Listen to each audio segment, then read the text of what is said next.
Hello students, I am Dr. Saraswati Agrawal, Associate Professor in Chemistry, JDV Government Girls College, Kota.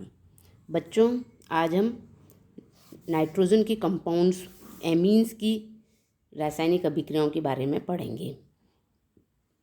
Amines nitrous अम्ल के साथ में अभिक्रिया करता है और अलग अलग प्रकार के उत्पाद बनाता है।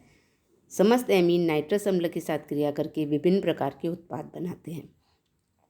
नाइट्रस अम्ल हम जानते हैं कि एक अस्थायी यौगिक है और इसे अभिक्रिया मिश्रण में सोडियम नाइट्राइट व मिनरल एसिड्स की क्रिया के द्वारा इन सिचुएशन अभिक्रिया मिश्रण में बनाकर वहीं अभिक्रिया में प्रयुक्त किया जाता है। प्राइमरी एरोमेटिक अमीन्स 0 डिग्री पर अभिक्रिया करके डायज़ोनियम सॉल्ट बनाते हैं। इस अभिक्रिया का सबसे पहले अध्ययन पीटर ग्रीस ने सन 1858 में किया था। ये अत्यंत क्रियाशील यौगिक होते हैं और इनका सामान्य सूत्र हम ArN3X लिख सकते हैं। इन यौगिकों को डायज़ोनियम सॉल्ट नाम दिया गया है।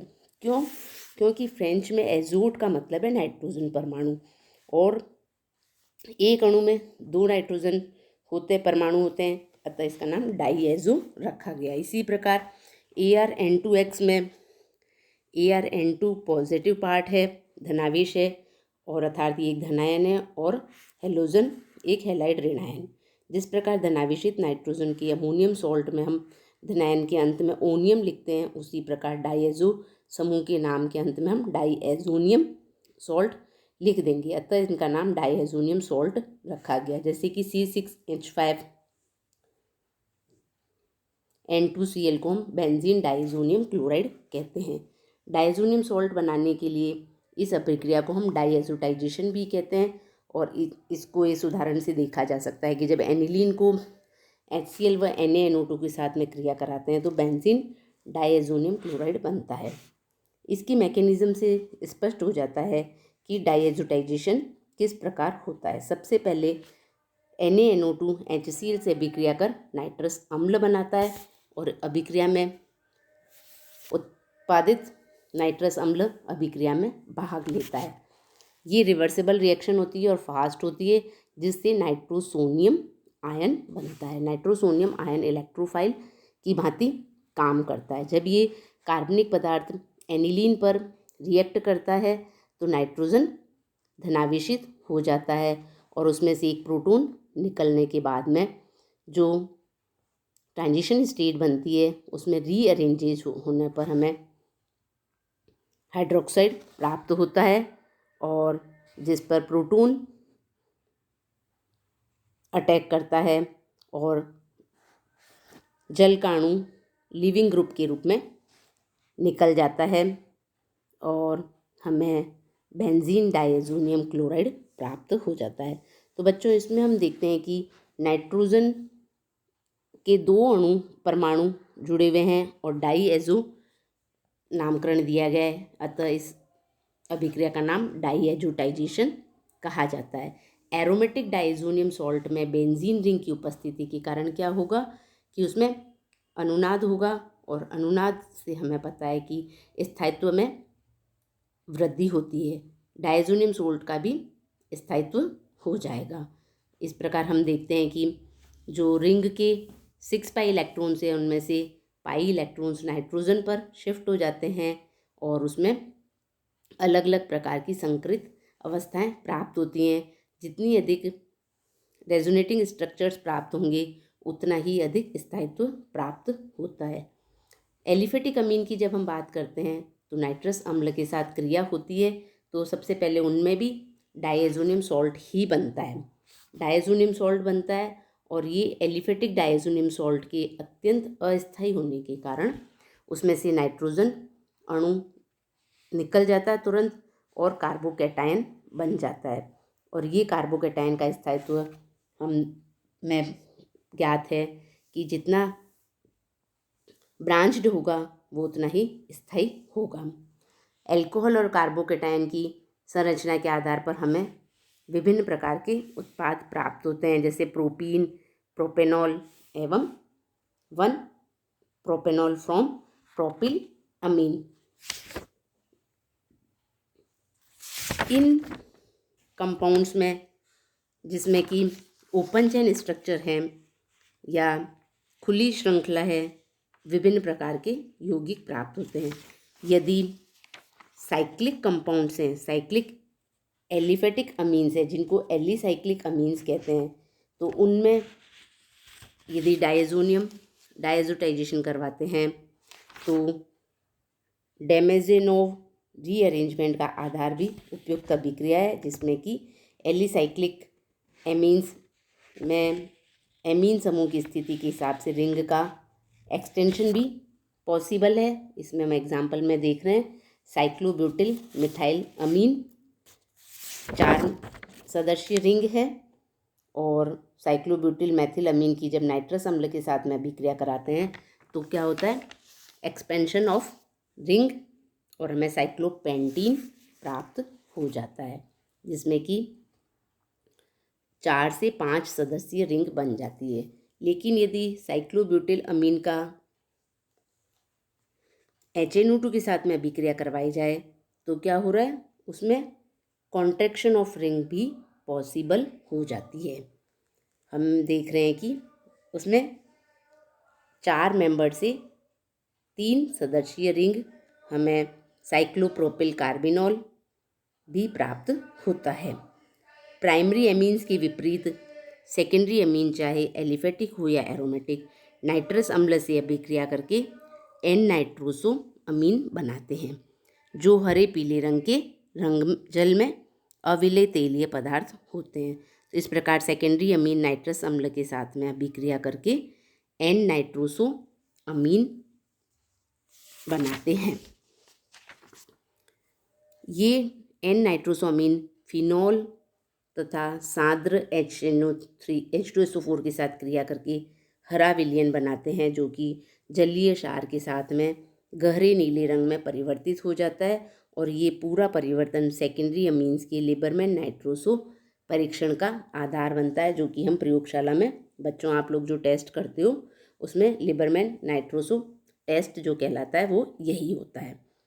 टर्शरी एलिफेटिक अमीन तथा एरोमेटिक अमीन जिनकी पैरा स्थिति मुक्त न हो, नाइट्रस अम्ल से क्रिया करके एन नाइट्रोसो अमीन बनाते हैं और एक एन प्रतिस्थापी समूह को एल्डिहाइड या कीटोन के रूप में खो देते हैं।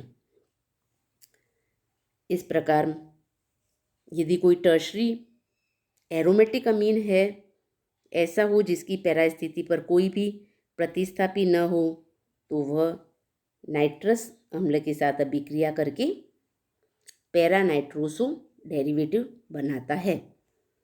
इस प्रकार हम इसमें देख रहे हैं कि पैरा नाइट्रोसो डेरिवेटिव प्राप्त हो गया है एमिनो यौगिक का एक। इस प्रकार ये डायजोनियम रिएक्शंस देते हैं। एमिनो कंपाउंड्स की एक महत्वपूर्ण गुण है उनका ऑक्सीजन, उनका ऑक्सीकरण। ऑक्सीडेशन होने पर एमिनो समूह में एल्किल समूह बेंजीन रिंग में इलेक्ट्रॉन घनत्व की क्या करते हैं, वृद्धि कर देते हैं। बेंजीन रिंग में इलेक्ट्रॉन डेंसिटी बढ़ जाती है और इन यौगिकों का ऑक्सीडेशन अर्थात इलेक्ट्रॉन का निष्कासन आसानी से हो जाता है। और यही कारण है कि एनिलीन एवं अन्य एमिनो वायु में खुली छोड़ने पर ऑक्सीकृत होकर गहरे भूरे लाल रंग की हो जाती हैं और एमिनो के ऑक्सीकरण में एमीन एवं ऑक्सीकारक की प्रकृति के अनुसार कई प्रकार के उत्पाद बनते हैं। अलग अलग मीडियम होने से अलग अलग उत्पाद बनते हैं। सर्वप्रथम हम क्षारीय KMnO4 के साथ में अभिक्रिया करवाते हैं। इसके साथ ऑक्सीकृत होकर एनिलीन एजोबेंजीन बनाती है और अभिक्रिया संभवतः निम्न प्रकार होती है। एनिलीन एल्कलाइन KMnO4 की उपस्थिति में अभिक्रिया करके फिनाइल हाइड्रोक्सिल अमीन एवं नाइट्रोसोबेंजीन एवं एजोबेंजीन में कन्वर्ट होती है। प्राइमरी, सेकेंडरी व टर्शरी एल्किल समूह वाले एमीन क्रमशः एल्डिहाइड, कीटोन, नाइट्रोसो यौगिक का निर्माण करते हैं। इस प्रकार हम देख रहे हैं प्राइमरी अमीन से हमें एल्डिहाइड, सेकेंडरी अमीन से कीटोन्स एवं टर्शरी अमीन से नाइट्रोसो यौगिक प्राप्त हो रहे हैं। यदि अभिक्रिया अमीन्स की कोरस एसिड के साथ, कैरोज एसिड के साथ में करते हैं, कैरोज एसिड अर्थात H2SO5 के साथ ऑक्सीडेशन करवाने पर हमें कौन कौन से उत्पाद प्राप्त होते हैं? यदि हम एनिलीन का करवाते हैं तो हमें हाइड्रोक्सिल अमीन नाइट्रोसो एवं नाइट्रोबेंजीन प्राप्त हो रहा है। और यदि एल्किल अमीन उपस्थित है, प्राइमरी एल्किल अमीन है, तो हमें एन एल्किल हाइड्रोक्सिल अमीन एवं एल्डोक्सिन प्राप्त होता है तथा हाइड्रोक्सामिक एसिड बनता है। इसी प्रकार बच्चों सेकेंडरी अमीन एवं टर्शरी अमीन लेते हैं तो हमें सेकेंडरी अमीन से कीटोक्सिम, जब हम कैरोज एसिड काम में ले रहे हैं, और टर्शरी अमीन्स की ये अभिक्रिया कैरोज एसिड की उपस्थिति में करवाई जाती है तो नाइट्रोसो कंपाउंड प्राप्त हो रहे हैं। अर्थात बच्चों जो ऑक्सीडाइजिंग रिएजेंट या मीडियम होता है उसी के अनुसार यौगिक उत्पाद बनाता है। क्रोमिक एसिड के साथ में ऑक्सीडेशन अभिक्रियाएं तीव्र गति से होती हैं। हम देख रहे हैं कि क्रोमिक एसिड के साथ में प्राइमरी एरोमेटिक अमीन इस ऑक्सीकरण के बाद अंतिम उत्पाद के रूप में पैराबेंजोक्विनोन बनाते हैं। प्राइमरी एरोमेटिक अमीन जैसे एनिलीन है, एनिलीन का जब क्रोमिक एसिड की उपस्थिति में हम ऑक्सीडेशन करवाते हैं फिनाइल हाइड्रोक्सिल अमीन बनता है, जो कि रीअरेंजेज होकर पैरा अमीनोफिनॉल बना लेता है और वो ऑक्सीडाइज होकर पैराबेंजोक्विनोन देता है। पैराबेंजोक्विनोन इसी प्रकार पर ऑक्सी ट्राइफ्लोरो एसिटिक एसिड, पर ऑक्सी ट्राइफ्लोरो एसिटिक एसिड की उपस्थिति में एरोमेटिक अमीन का जो समूह है ऑक्सीकरण के द्वारा सीधे ही नाइट्रो समूह में ऑक्सीडाइज हो जाता है। इस अभिक्रिया की सहायता से हम पैराडाइनाइट्रोबेंजीन का भी सिंथेसिस कर सकते हैं। यदि पैरानाइट्रो एनिलीन को काम में लिया जाए तो पर ऑक्सी ट्राइफ्लोरो एसिटिक एसिड के साथ में ऑक्सीकरण होने पर पैराडाइनाइट्रोबेंजीन प्राप्त हो जाती है। इसके अतिरिक्त एरोमेटिक अमीन कार्बोनाइल क्लोराइड के साथ में क्रिया करके आइसोसाइनेट लवण बनाएंगे और हाइपोहेलस अम्ल के साथ में क्रिया करके हेलोजन डेरिवेटिव बनाते हैं। तो बच्चों ये डायएजोनियम सॉल्ट की जो अभिक्रिया है डाईएजोटाइजेशन, यह एमीन्स की बहुत ही महत्वपूर्ण अभिक्रिया है जिसके द्वारा हमें बहुत सारे कंपाउंड्स को सिंथेसाइज करने में मदद मिलती है। जैसे कि इसमें एमीन कार्बोनाइल क्लोराइड को, एरोमेटिक अमीन को जब कार्बोनाइल क्लोराइड के साथ में क्रिया करते हैं तो फेनिल आइसोसाइनेट बन जाएगा एवं हाइपोहेलस अम्ल के साथ में एनिलीन की अभिक्रिया करने पर NN डाइक्लोरो एनिलीन प्राप्त होता है। तो इस प्रकार बच्चों अलग अलग प्रकार की रिएक्शंस होती हैं। इसी प्रकार एरिल डायएजोनियम सॉल्ट में संश्लेषणात्मक परिवर्तन अर्थात synthetic transformation of aryl diazonium salt, जो डायएजोनियम सॉल्ट बनता है उनकी उसमें अत्यंत क्रियाशील एवं उपयोगी यौगिक है और इसकी सहायता से कई प्रकार के कार्बनिक यौगिक हम सिंथेसाइज कर सकते हैं। तो इनकी एप्लीकेशंस बहुत है बच्चों।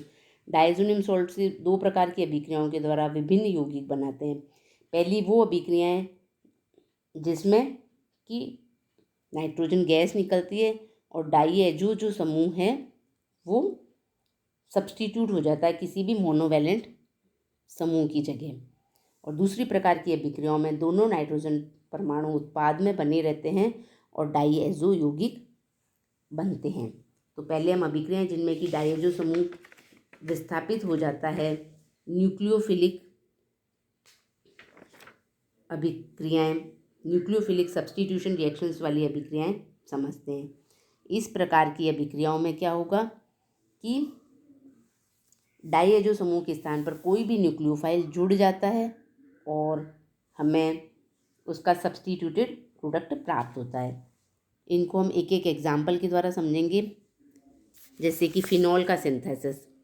फिनॉल के सिंथेसिस में जब कोई भी डायज़ोनियम सॉल्ट के विलयन को उबाला जाता है तो भाप के द्वारा उसका आसवन करवाने पर डाईएजो समूह का OH समूह के द्वारा प्रतिस्थापन हो जाता है और बेंजीन डायज़ोनियम सल्फेट से फिनॉल प्राप्त हो जाता है। इसकी काइनेटिक स्टडीज से ज्ञात होता है कि ये अभिक्रिया यूनिमोलिकुलर होती है और इस अभिक्रिया की क्रियाविधि क्या होनी चाहिए, जिसका फर्स्ट स्टेप स्लो स्टेप होगा और जिसमें एरीनियम कैटायन बनेगा और दूसरा स्टेप फास्ट होने पर हमें फिनॉल प्राप्त होता है। चूँकि इस अभिक्रिया में एरीन कैटायन बनता है और यदि मिश्रण में हेलाइड आयन न्यूक्लियोफाइल उपस्थित है तो एरिल हेलाइड के बनने की भी संभावना पूर्ण रूप से रहती है। इस अभिक्रिया का उपयोग विभिन्न प्रकार के सिंथेसिस ऑफ फिनॉल्स में किया जाता है। जैसे मेटाडाइनाइट्रोबेंजीन से मेटानाइट्रोफिनॉल हम प्राप्त कर सकते हैं। मेटाडाइनाइट्रोबेंजीन से मेटानाइट्रोफिनॉल हमें प्राप्त हो जाता है। इस प्रकार बच्चों हम फिनॉल का सिंथेसिस इस अभिक्रिया की सहायता से कर सकते हैं। अगले